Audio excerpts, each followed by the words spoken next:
welcome to the Popcorn Junkies. Hi, Popcorn Junkies. Mum, you haven't been here for ages. No, I know, it's not my fault. Well, whose fault is it? It's certainly not mine. Anyway, the weirdest thing happened, right? I came in here to set up for us to do this review of Ghostbusters Frozen Empire. And for the first time ever, my Dan Aykroyd action figure fell off the top shelf. No and way. landed on me, Mum. No way. Yes, if you think of the nature of Ghostbusters Frozen Empire, the kind of objects that are Yes. haunted, it really hit me. Okay, so this is a review of Ghostbusters Frozen Empire. This is the 5th outing in the Ghostbusters franchise. Is it really? Yeah, there were the first 2. Then there was the Paul Feig, was it, film with Melissa McCarthy and the kind that of got a huge Saturday Night Live. criticism, didn't it? Yeah, sort of cast alumni. Mainly, there was a huge anti-woman thing about it, but I get annoyed about that because it was also, I just thought it was bad. Oh, okay. But Mark just 'cause it Kermode just happened- thought it was good. Well, Mark He Kermode thought would. it was criticised unfairly, and that's gonna- very strange for him Yeah, to but say. Mark Kermode, I'd argue Mark Kermode doesn't get Ghostbusters. Mark More Kermode. about Mark Kermode in a while. Mark Kermode, Schmoke. Then there was Ghostbusters Afterlife that came, which was a sort of reboot or picking things up. That was I the like last one. that. I love that. I I thought it was almost a quintessentially perfect family entertainment. I would agree with film. you 100%. And now there's this, Ghostbusters Frozen Empire, which I think as you move through any franchise, the feeling that they're rinsing the IP or the intellectual property, IP. you know, the idea that they're kind of just trying to Well, of turn it into a course, cash cow. of course. But hasn't that always been the case? Yes. So I think it's not surprising that this has got the most disastrous Rotten Tomatoes results, though at the moment it has incredibly high audience scores. So I was going to say, because there seem to be a lot of people in the cinema waiting to go and see it. One family behind us loved it. it was quite busy. Who Yeah. have we got in this one? We've got we've got a reprise or a reprise of the original cast. We've got Mckenna Grace in there as the young Phoebe Spengler. We've got Bill Murray. We've got the originals, Dan Aykroyd. We've hardly got Bill Murray, but we've got Well, we'll five talk days. about that in a moment. We've also got Ernie Hudson, who plays Winston. They're the originals. We've got Carrie Coon. We've got Paul Rudd. Can't fail to mention we've also got Kumail Nanjiani. I love him. Who I've seen in a number of things. He was in The Big Sick. That was his. That was his. He was good yeah, in that. that's where I would claim to fame. Yeah, and I think in a weird way he's in this film very much as the kind of Rick Moranis kind of character. Yeah. And we've got what's his face from Stranger Things, Finn Wolfhard. Finn Wolfhard is in there Yeah, too. he didn't do a lot actually. Well, this is a really odd film because when I came out from it, and we'll talk obviously about it, I was left wondering who we'd spent most time with. I know. I mean, actually, as I think about it, Who did we spend most time with? Okay, well, let's talk about it as a concept. So the idea, what is the idea? The idea here is that essentially Dan Aykroyd runs this sort of place where people bring in possessed items or old items that perhaps have a possession. And in fact, Kumail Nanjiani brings in this odd orb that we've sort of seen in a flashback in the first scene of the film. This orb can create frozen empires. I like that first scene. Well, yeah, we'll Just talk to- about I'm the scene. I'll sorry. just give you the potted Okay, plot. yeah. And so the idea is that then this orb is kind of accidentally triggered into opening the wealth of its kind of evil and malevolence, and essentially it frees every ghost they've ever caught and every ghost there is in the world, turns New York into a frozen sort of tundra, and then they all have to fight and get them all back into the box. Thereby introducing and taking us up to the best joke of the whole film. So that's the film. And so we start, you're right, let's talk about the first scene, Mum. We start in flashback, don't we? A good sort of 100 years or so ago, 150 years ago? Yes. And what was that? Well, I don't know, but I just love the idea of something freezing so hard it falls off. That came out wrong. I know what you mean. I I went to the Arctic with the guy whose penis froze off. I knew you'd say that. I realised as I said it. She's lost a tooth. Yeah, so I keep having to repeat things. Okay, yeah. So we have this great scene where the fire brigade of that day. Were they the fire brigade? Yeah, I love that, actually. They're called into a room where all these sort of old men but they're part of a sort of an American exploratory kind of whatever. Bit like they're me. all caught frozen.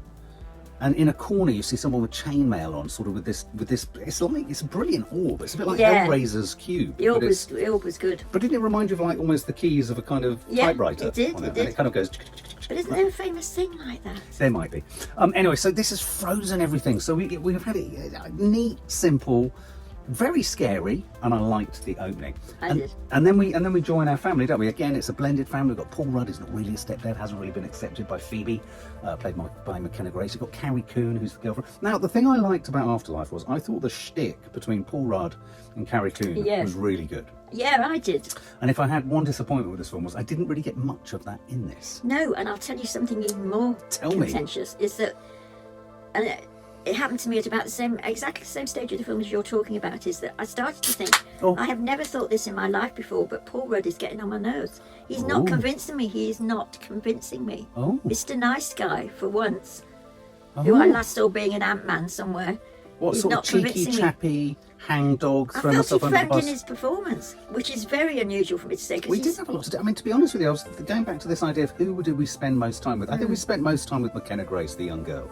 Yeah, well, we did actually far more. Yeah, and I think alongside her, we spent most time with Dan Aykroyd. Quite a lot of time with Dan Aykroyd. Yeah, and I thought he was good. I thought he was great. You feel like Dan Aykroyd hasn't grown up since Ghostbusters. No, I mean, I was... His body has, but his heart hasn't. No, his heart hasn't, and I really loved him in this. I loved him. Apart from he does have a bit of a sweaty top lip every now and then, and the makeup artist needs to be shot. Yeah. It would come and go, come and go. So we had... the person who we spent the most time with was the two girls. Yeah, the girl love interest. Yeah, exactly. Yeah. So we're with the family. We've got Finn Wolfhard. We've got two kids. We've got the two adults. They've put up home. They're set up home in the Ghostbusters fire engine, fire station, which is so emblematic. I mean, I think the thing about Ghostbusters that's really tricky, and I really liked about Afterlife, was so many aspects of it are so emblematic and inherently nostalgic. Whether it be the music. Not even just the song, but the kind of incidental music that's very kind of memorable. Whether it be the locations like the fire station and the pole and the car and all that kind of stuff, and then obviously the suits and the kind of the blasters and all this kind of stuff, right down to Slimer, the ghosts that they're busting. I had a few causes for concern right at the beginning when we meet them all, don't we, as they're kind of on a ghost chase through New York, and they're chasing a very long, what looked like a sort of electric eel. I think I'm with you. I didn't like the ghost. Neither did I. Why didn't they just make that Slimer? I know. Actually, yes, I'd almost even forgotten that at that point I was a bit worried. Yes. Because I thought, oh my God, that is not convincing me one bit. And if that's the first, which let's face it, should have been a bit of a mainstay, the first one. Put it this way, I'm not a fan of the animal ghosts. No. Didn't need it. No. I think they could have had a bit more fun with that, and that could have been more interesting. And it was a very sort of bog standard street chase scene where they catch those. I love the whole thing. I love the idea of, they come out and they've got a thing. And I like all of that. You've got the chair coming out as she goes in. Yeah, I love all of that. But I tell you something that just didn't fire up for me in this film. The family dynamic didn't fire up. So I didn't feel them riffing off each other. I didn't feel that sort of... Even though we had a little bit of McKenna Grace not letting Paul Rudd in emotionally as the stepdad, and I felt this film needed a few more beats and a few more moments of kind of just inherent obvious comedy or character development and family development. Or them being given something to do. I mean, maybe the trouble with the Paul Rudd, I started to think after I decided that it wasn't his fault, I'd gone off him. He's given nothing to do. No, absolutely nothing to do. Neither was Finn Wolfhard. I mean, Finn Wolfhard had about 3 scenes. I mean, I know Finn doesn't really want to be an actor, and maybe he just says, I'll do it, but I'm only doing 3 scenes. Yeah. Really, this is McKenna Grace's film, and really this is a film about a lesbian romance at the centre of it, where she, through various means, accesses the spirit over a game of chess in Washington Square of nice a ghost. Touch, I thought. Yeah, I thought that was nice. A ghost played by Alyn Lind. Oh, I kept thinking it was Olivia Cookman. Well, I really liked her. Yeah. I liked the ghost love interest.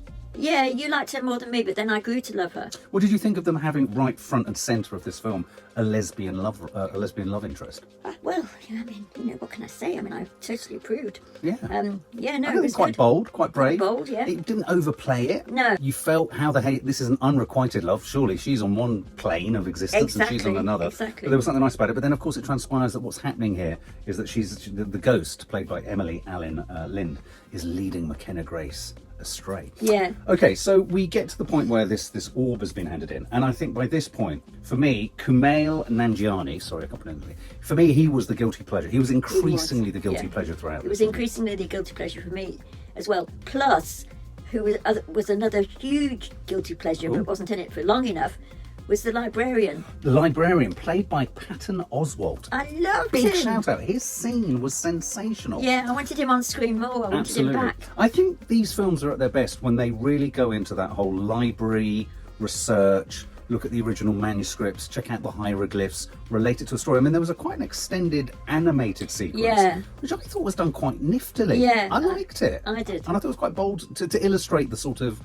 what is it, the myth or the history or the arcane history of what's going on and why this orb that effectively was in the back room of Kumail's sort of Nan's place. What I think is quite funny about this film is it reminded me of the first film where you had in a relatively new city all these ancient antechambers and rooms which didn't make sense. And also the other weird thing about this film is the last film, which I think was set in Oklahoma. You'd have thought that this film would have been riffing on more nostalgic buttons because, of course, it was set back in New York. Yeah. And I think I felt this film trying quite hard with the library scene, with the station. You know, they were trying to revisit so many of the moments. I think those classic moments. They worked for me though. I did. Yeah. I mean, in a weird way, this was kind of like this and the other film were kind of like obviously nostalgic trips down memory lane. And I think I didn't mind Dan Aykroyd being in there a lot. No, I didn't either. I loved the way, and I've not thought this before. You mention it a lot, but sometimes I don't even know what you mean. Yes. But I did in this. The sort of look of it. The colour. The fact it looks so aged somehow. Well, they do make it look 80s, and I think the last film did that really well. And it's a kind of, I don't know whether they've added a grain or a grade in there that does that. But they use that colour palette that's that green and that red from the original. Yeah. From the original. But I mean, the cars look good and look old, and the buildings and the way that people move and. Even the crowd scenes, I think, are quite well done. Yeah. So effectively, Mckenna Grace, the young girl, and Finn Wolfhard and Dan Aykroyd, they kind of become a sort of offshoot from Paul Rudd and Carrie Coon because they're not allowed to kind of Ghostbusters because she's too young, basically. Yeah. So you've got all of that narrative. I wasn't really interested in the original mayor. There was a lot of excitement around the mayor of the city being. I thought that was a bit eggy. Is his name William Atherton? Why? Yeah, William Atherton. It was like it felt I like we was were all so supposed amazed to. he was still alive. But the way they sort of cut to him, I thought we were all meant to sort of in the cinema go, "Oh, it's him," but he's not a big enough character to feel that with. No, although I felt quite fond of him actually. Oh, okay. And so we move through, and you know, now a quick shout out. There's a particular scene which I really liked, or a particular location, in which the actor James Acaster. Who's the sort of English-British scientist. Yeah. They take them into this brilliant sort of antechamber, and it's almost like it's like a zoo for ghosts. Yeah, but good idea. They're experimenting on them, they're testing them, and then we have this sort of little red light that's called possession. Yeah. Which zips about and moves things around. Yeah, nice idea. I like that whole sort of scene because that's kind of where they take this globe in the end, this sphere. Yeah. And then the sphere kind of unleashes the beast that is this great big horny beast. Tall horny beast at 12 to your left. Which I thought was great. Yeah. What did you think of the look of it and did you find the monster frightening? Were you excited? I mean, frightening enough. And I mean, he looks sort of like Middle Eastern, Egyptian, sort of weird. What are you saying, Mum?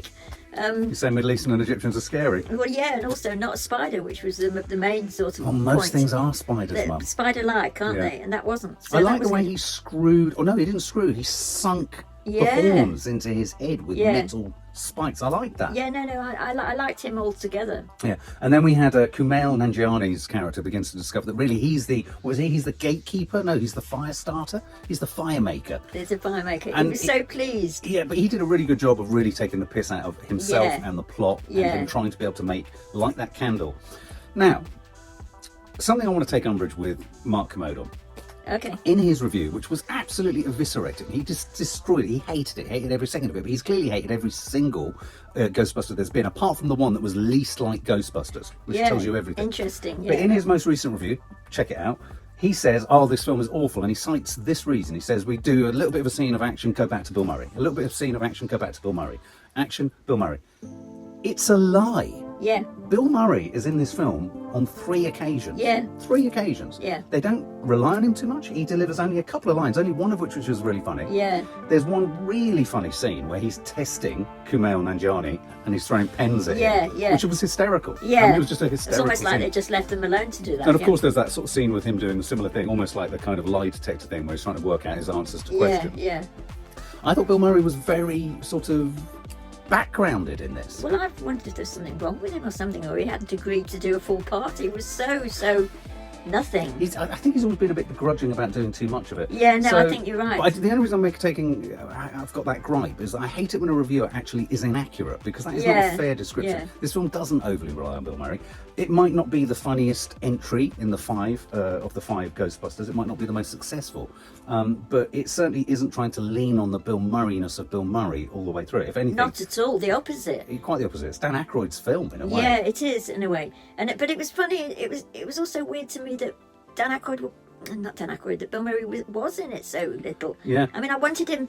I mean, even if he was not particularly effective, which he wasn't, and even if he looked like 100, which he did. I wanted him in it more. I wanted a bit more of him, to be honest with you, because we had a lot more of Ernie Hudson and we had a lot more of Dan a lot of Dan Aykroyd. What did you think? Now, in the trailer reactions, I was not convinced by the whole idea of the Frozen thing. Did the Frozen thing convince you? Sort of did. Did it? Yeah. I don't know if it did me. What I thought was a bit stupid was they overcomplicated things for themselves, because I think it's all about believability in this film. Yeah, no, that's true. When they had the spikes that kept coming through, I didn't believe in a month of Sundays that all the spikes would have missed all our key do you know what I mean? It's a weird thing to introduce. No, I wouldn't disagree with that. Yeah, I thought the spikes. Yeah. And you didn't need the stalactites or stalagmites, whichever they are, that stick up, because that kind of added a level of jeopardy that made you not believe there was real jeopardy, because none of it got anywhere near any of the characters. So it didn't actually they didn't skewer anyone. That's well put. Do you know what I mean? I think there's the Coney, isn't there the Coney Island, the beach thing? And you see the sea, obviously riffing on Jaws whilst they're out there. So I wasn't convinced by the Frozen thing. I wasn't convinced by some of the choices around the ghosts. I think with Ghostbusters, you can lean on Slimer and all those kind of ghosts more. And I think they threw him away, really. He was just in the attic chewing through food. Yeah. No, you're right, actually. I thought the monster was nicely designed and villainous, but I thought the final standoff in the fire station, it went on. Yeah. It wasn't particularly original. No. And they were all just like that for ages. And then, of course, Kumail Nanjiani's character came in, and he was very funny as he's kind of fireballing and all this kind of stuff. But I didn't really believe the jeopardy in it. No. And it's not, of course, you don't believe any of it. But what you want to do on these films, you want to kind of be taken to a place of, some form of excitement. And I didn't really buy into it. But I'd have to say the girls' relationship as well. God, after not taking to it originally, it got me then, and then the romance, and then I felt sad as she wandered off into the frozen north. Yeah. Well, the fact that how it remained unrequited. Yes, I did too. I thought Mckenna Grace was good, the young girl. I mean, she. Yeah, I did, and I really wasn't sure about her at all. She's got such a sort of cartoon character face, hasn't she? Sweet little face. Finn Wolfhard barely in there. Bill Murray, as I say, Paul Rudd. I have to give a shout out to the funniest moment for me, or one of the funniest moments in the film, was his exchange with Carrie Coon, which was when he starts to speak the lines of the song. When you're feeling safe and in the neighbourhood, I think that was Paul Rudd at his best. Yeah, but that was his best moment. And what was it? Really, just reading the lyrics of the song. A huge shout out to Patton Oswalt's moment was fantastic, and I thought the lion outside the library was a nice. That was a good one. That was one of my favourite moments actually. So I think there were some nice little set pieces. I think they had the right ingredients in place. It didn't entertain me as much as the last one.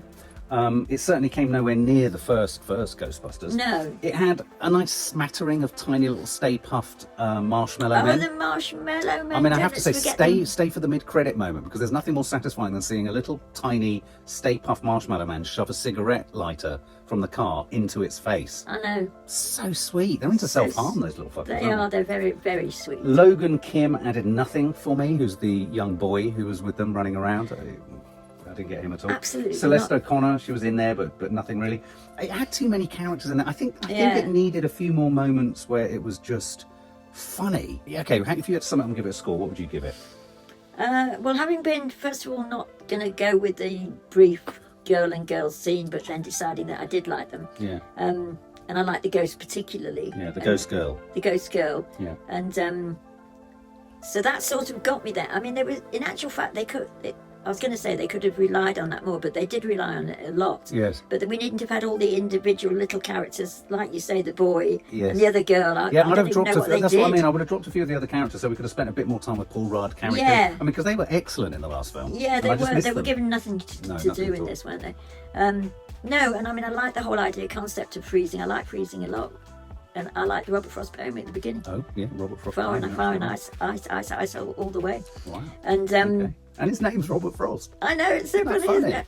And Yes, and then I loved the look of it, and I kept thinking, New York, this is how it looked when I first went. Yes. Yeah, all the things that were supposed to work, like the William Atherton suddenly worked for me, so I must have been in the right mood. I was more excited about seeing the cab driver from the first film look up. Yeah, I like that. But the librarian was a guilty pleasure for me. I thought he was wonderful. So good. I have seen him before in things, but he's never used enough. He's so good. He's so good. And altogether, I would give it 59. Okay, for me, it was nothing will be as bad as my experience of watching the one with all the Saturday Night Live people in it. And it wasn't because they were women, and it wasn't because, but they didn't get the Ghostbusters thing. No. It was trying to be something else, and that's fine, but it wasn't for me. Ghostbusters 2, the original Ghostbusters 2, was an absolute waste of space. The first one, Ghostbusters Afterlife, was a wonderful return to the world and to everything. This one didn't succeed for me in the same way. I felt it was too dispersed around all the characters. It didn't allow enough ensemble development. I think I could have done with more of Finn, McKenna, and Paul and Carrie's, just their family dynamic would have been enough. True. Then bring in the original Ghostbusters. I think Dan Aykroyd availed himself really nicely. He felt sort of... Did he work overtime, actually, in a way? He did, but that child within and him wanting to still do this for the rest of his life, I thought was sweet. It spoke to him being involved in the original. He was a big part of the producing of it and the idea and all that kind of stuff. Kumail Nanjiani really is the kind of that's where the real humour sits in this. Yeah, no, I like him a lot. But I don't think it's as bad as I think people are making out. No. I think people have gone really hard on it. So if I was to score this, I would probably give this, what did you say, 59? I think I'd give it 63. Very close. 63. Very close to me. But it's hugely entertaining and great fun. And they do a thing at the end in memoriam too. Yeah, it's memory of Ivan Reitman, who obviously was the director. Yeah. Anyway, guys, tell us what you think. Tell us what See you if think. you agree.